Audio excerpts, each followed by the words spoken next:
Welcome to Wednesday Word. Over the past few months, we've been running a course called Aging Gracefully, a practical theology of later life. It's been attended by over 60 people each week, led by Ian Donald, who is a retired consultant from Gloucester Royal. He brings both his medical experience, but also to his personal Christian reflections to the table to think about how we age gracefully. One thing that became apparent, though, was the contrast between our culture's approach to what it is to age gracefully and that of the scriptures. See, in today's youth-centric society, aging is often something we try to deny or disguise. There was a recent article in The Guardian where it spoke about our culture viewing aging well as trying to look and move like younger versions of ourselves. It's a strategy rooted in denial. But scriptures present for us a different vision. For example, in Leviticus 19, God commands us to respect the elderly, to rise in the presence of the aged, to show respect for the elderly, and to revere your God. This says that respect for and reverence for the aged show our respect for and reverence for God himself.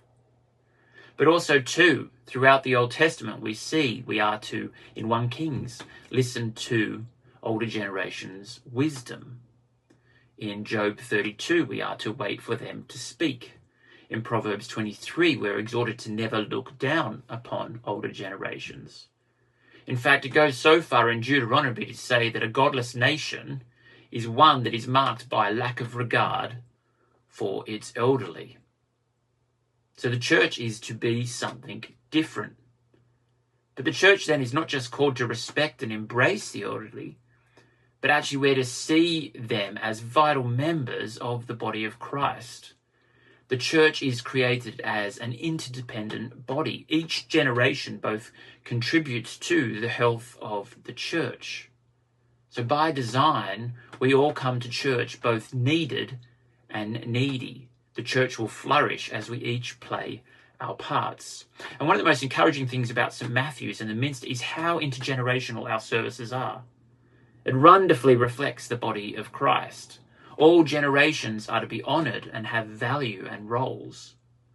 So just as younger generations need the wisdom of those who have walked through life's trials and different stages of life, so too there will be moments where younger generations are called to care and love for older generations.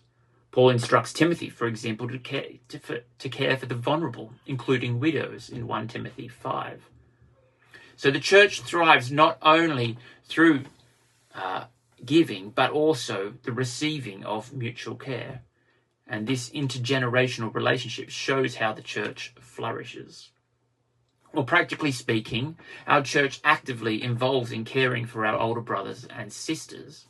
For instance, there's Cameo, but also initiatives like Pastoral Visiting Ministry and monthly chapel services at Faithful House. Each of those ministries has needs, and we would love for you to fill them if you can.